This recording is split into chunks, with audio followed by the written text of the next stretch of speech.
Today, I'm pretty excited to talk to you about a really intriguing book, one that doesn't just stick to the usual lanes of philosophy or theology, but it actually tries to rebuild the very foundation of how we think about knowledge itself. We'll be talking about Reorientation, the Architecture of Knowledge by S.C. Sayles, a title that honestly lives up to its promise. This is a book all about, well, reorienting your understanding of truth, meaning, and knowledge in our fragmented age. Let's start with the core question Sayles asks. Why has our modern world become so fundamentally disoriented about knowledge? Why does everything feel so fragmented, even when we're swimming in information? If you're like most people, you've probably felt this. So much data on your phone, but so little sense of what it all adds up to. Sayles says that's not just a social problem, it's a deep spiritual and philosophical one. According to him, the root of the issue is a broken relationship with what he calls the Logos, the eternal word, or in other words, the divine principle that makes sense of reality and ties all knowledge together. Why is this significant? Well, think about our current moment. Truth feels negotiable, meaning seems fragile, and every attempt to bring coherence ends up just like multiplying the confusion.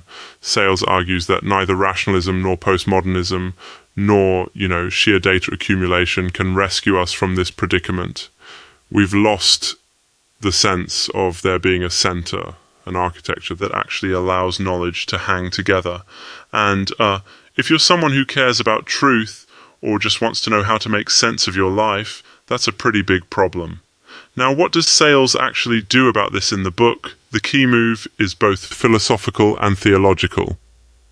Rather than trying to patch up the cracks in the walls, he insists you've got to rebuild the foundation. His big claim: human beings can recover coherence, not by inventing new frameworks or cherry-picking from past traditions, but by returning to that Logos, the central divine word that, in his view, orders all reality.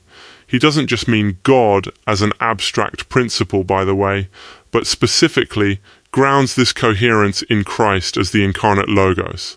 That's pretty specific, and honestly, quite a bold move. So how does he argue this? Sayles begins with a diagnosis, describing modernity as a world of shattered fragments, not just intellectually, but spiritually. He says our souls are disordered by sin, a term he uses to capture the idea that before we even reason or gather facts, there's an inward misalignment that shapes the way we interpret reality. It's a perspective that blends philosophy, theology, and even information theory, but always returns to the theme that knowledge is personal, meaning isn't just built from data, it's discovered in the context of relationship with the Logos. What stands out in Sayles' method is his refusal to reduce information to just data points or knowledge to just argumentation. Instead, he says that information is the intelligible content of divine speech. So meaning is baked into the fabric of the universe, not just constructed by our brains. The human mind in this vision is more receiver than creator. It can distort or misread reality, especially if oriented away from its source, but it can also be reoriented, brought back into alignment through, turning toward the Logos. And that brings us to probably the most striking insight. Sayles argues that true knowledge is always personal and spiritual. The heart must turn before the mind can truly see. Coherence, wholeness doesn't come from just thinking harder or collecting more data, but from recentering on Christ, who, according to Sayles, renews the mind, clarifies perception, and restores the architecture of understanding.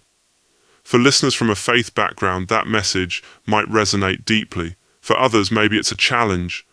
Either way, it's not the kind of view, that's often found in contemporary academic discourse. What does this mean for you, especially if you're wrestling with questions of truth or feeling lost in the shuffle of competing narratives? Sayles wants you to see that intellectual healing isn't just about better arguments, but about recovering your relationship to the foundation of reality itself.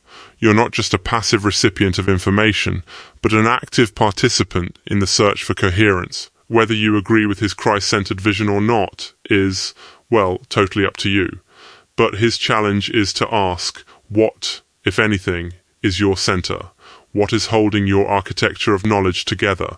In closing, remember, I'm not saying this book is the answer or that its vision is right for everyone, but reorientation offers one way to reframe the search for knowledge in an age of confusion. It calls us to reflect on how we approach reality, where we find meaning, and whether the architecture of our own knowing could use a bit of repair. It's refreshing, thought-provoking, and, agree or disagree, a pretty compelling invitation to go deeper.